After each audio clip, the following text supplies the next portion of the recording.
Մինչև ընտրություններն ու ընտրության օրը հանրության շրջանում ահաբեկող եւ իրականությանը չհամապատասխանող լուրեր տարածվեցին։ Օրինակ, հունիսի 7-ին օտարերկրյա հեռախոսահամարներից եւ էլեկտրոնային փոստի հասցեներից մարդիկ զանգեր եւ հաղորդագրություններ ստացան, թե իբր որոշ ընտրատեղամասերում ռումբեր են տեղադրված։ Տեղեկությունը հերքեց ներքին գործերի նախարարությունը։ Հիշեցնենք, որ մինչև ընտրության օրը նախարարությունը տեղեկացրել էր, որ մարդիկ ստանում են քաղաքական ենթատեքստով սպառնալիք պարունակող հեռախոսազանգեր եւ նամակներ։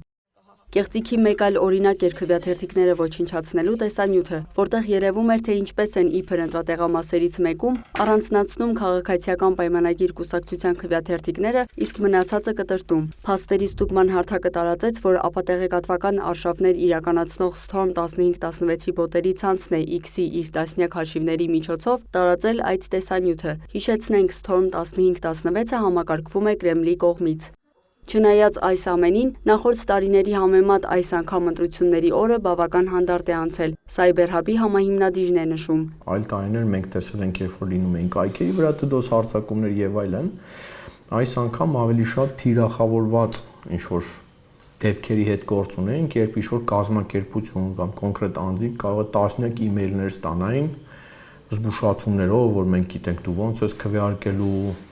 եւ այն այսպիսի սպառնալիքներով։ Ընտրություններից մոտ 3 շաբաթ առաջ էր Հայաստանի տեղեկատվական համակարգերի գործակալությունը հայտարարել DDoS տեսակի կիբերհարձակումների ակտիվացման մասին։ Այս տեսակի հարձակումների նպատակն է մեծ քանակի կեղծ հարցումներով ծանրաբեռնել կայքերը եւ խաթարել դրանց աշխատանքը։ Շատերը նկատում էին, որ օրինակ մի քանի օպերատորների մոտ կապը կտրուկ դանդաղել էր,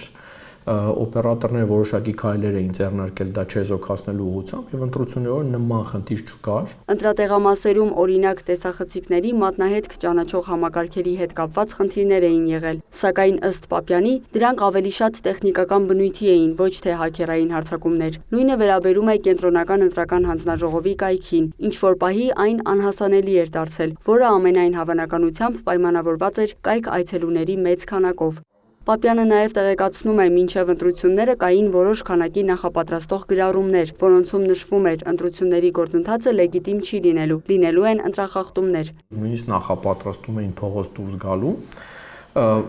որը հանուն արդարության մյուս նախորդ բոլոր ընտրություններին նույնպես մենք նման դրսևորումներ ունեցել ենք, երբ տարբեր ուժեր, հատկապես ընդդիմադիր են ուժերը, որոնք զգում էին, որ իրենք հավանաբար իրենց ցանկալի արդյունքին չեն հասնում, փորձում էին իրենց դաշտը պատրաստել հնարավոր այսպիսի դրսևորումների փողոց դուրս գալու։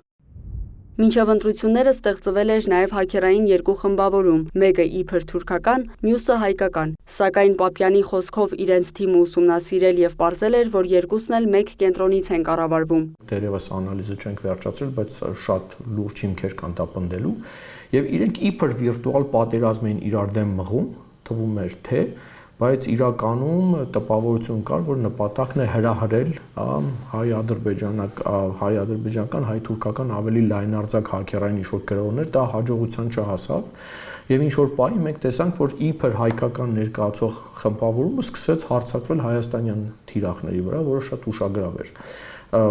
Դա դասական, այսպես ասած, օտարերկրյա մանիպուլյացիայի տակտիկա է, երբ որ նաև կեղծ դրոշի օպերացիա են իրականացնում, ձևանում են, որ սա են, բայց դա չեն եւ այլն, եւ այդպես էլ հասկանալի չի լինում, թե ի վերջո դրա հետևում ովքեր են կանգնած։ Ինչ վերաբերում է հետընտրական զարգացումներին, մեդիա փորձագետը կարծում է, որ ականատես ենք լինելու զգալի չափով նոր տեղեկատվական գրոհների։ Օրինակ, ընտրությունները կեղծված էին, սա կեղծ ժողովրդավարություն է, Եվրամիությունը երկակի ստանդարտներ է կիրառում, ռուսները, չգիտեմ, օգնում են օպոզիցիային, այս բոլոր նարատիվները, տարբեր քաղաքական բևեռներ, տարբեր նարատիվներ են, շրջանառում, մենք շարունակել ենք դա տեսնել։ Լիանա Խաչատուրյան, Մհեր Կիրակոսյան, լուրեր։